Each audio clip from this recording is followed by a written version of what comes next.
Well, the last time we talked to Glenn Close, the picture was Fatal Attraction. Now in Fatal Liaisons, you are continuing your love affair with the camera in being something of an adventuress.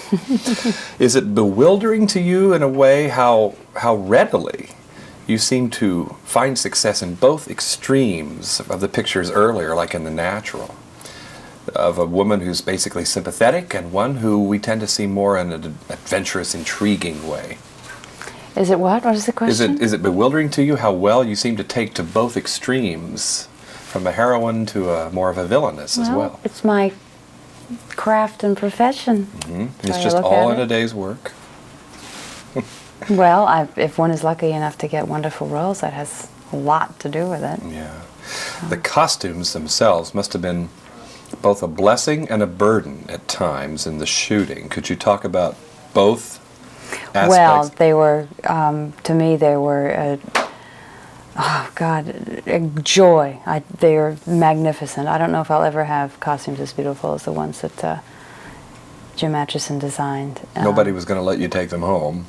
I have a few pieces, but I don't. Those dresses are, they should be in a museum somewhere, as far as I'm concerned. However, in what way, as a modern woman, are you heartily glad that women are not trussed up like that anymore? Well, in the beginning of the movie, when you see all that dressing, that was what I had to do every day. Those corsets were incredibly tight, and come the end of a shooting day, you're in dire agony. I had huge welts on my body every night. Good heavens! But well, I was going to ask you, what effect does that have on a woman's behavior to be confined like that day to day to day to day, do you suppose? I tend probably not to move around as much. It was salons with people sitting and talking and lounging. And, that's when the chaise longue came in, the long chair.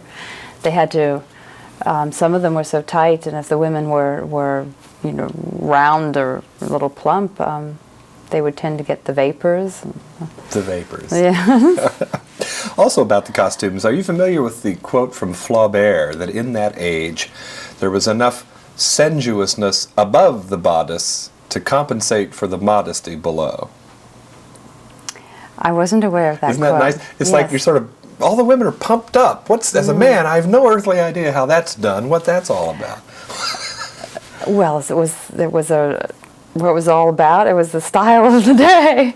Today we have mini skirts, yet back then they had low-cut dresses. It almost is a kind of a duplicitous way of looking at a woman, though, to confine her in modesty on the one hand and yet expose her so sensuously on the other. It could be quite sexy. Indeed. Yeah. Now, at this time you were pregnant, were you not? No, I had just given birth. I see. Yes. Okay, so you were having a small baby on your hands during the shooting. How did you work all that out? Well, I had a wonderful, wonderful nanny who was I was lucky enough to have. She came to France, and she had Annie in the morning and would bring her to the set at lunch, and I'd feed Annie lunch and have her around and see her during setups or whenever I could get away from the set, and usually have her with me when I drove home, and then depending on my energy, I'd be with her at night. But at that point, she was still waking up during the night, so yes. I was pretty tired. Indeed. There are so many things I'd like to talk about in such a short period. For example, there are scenes that, like bookends, balance the film. You open up looking into a mirror, and we end with you doing something quite different to the makeup on your face. Could you describe for us those two? The open and the close? You think I should? Well, I'd like to hear how you talk about it, maybe. Well, I think you've described it pretty well yourself. Yeah. It shows in the beginning, the end shows where she's come to. Merciless close-ups, or is that a good word to use? Well, I don't know. Do I look terrible? Well, this film has more close-ups, I think, than any recent film I've seen. And how does it make you feel to have a camera that tight on you? I mean, the entire face now is... Well, it didn't bother me, actually. I think it's a very intimate film, and it's a film about nuance and what's being not said is just as important as what's being said, how people look at each other, their contact, their eye contact. And I think that's what makes it so powerful. And I love the way Stephen Frears shot it. He has these magnificent costumes and these these incredible settings, and yet he almost takes it all for granted. He focuses in very much on the people, and it makes it very accessible, I think, and very compelling and very modern and very sexy, because you're right there.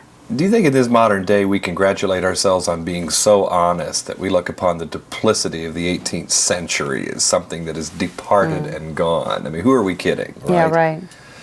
What about that? Do you think maybe in Deceit there was more truth among these characters than is in the truth we boast of today? I think in many ways there was. Is this a period of time that would have interested you as a woman to have lived in? Not at all. First of all, it was too smelly. They were pretty smelly. And the perfumes to cover it up were even more smelly. Right. Not very many real creature comforts, but no, I think it was a very difficult time for women. Pretty desperate. It was all about sex and power, and that probably hasn't changed very much, but women were pawns, and to a large degree. But as your character points out, and I'll let you paraphrase this, inasmuch as women were pawns, they gained a certain amount of power themselves. They did within the context that they were allowed to operate in, which is basically social intrigue. If you were a queen, you had power, though of course you had all your... but otherwise, there wasn't much outlet for a woman. She was used as a political player in who she was married off to, and so I admire my character for sticking up for herself and trying to, not be manipulated. A virtuoso in deceit, whose favorite word is cruelty. You love that, don't you? A virtuoso of deceit, Yeah. yes. Well, she's very self-aware, much more than he is. She makes no bones about it. It's been a pleasure to see you again. Nice to see The you. picture is Fatal Liaisons. No, it's No, not. it's not. Let me try that again. I knew somebody was going to do that. We're talking about Dangerous Liaisons, and we're both here in Los Angeles. I'm John Tibbetts for KCTV5.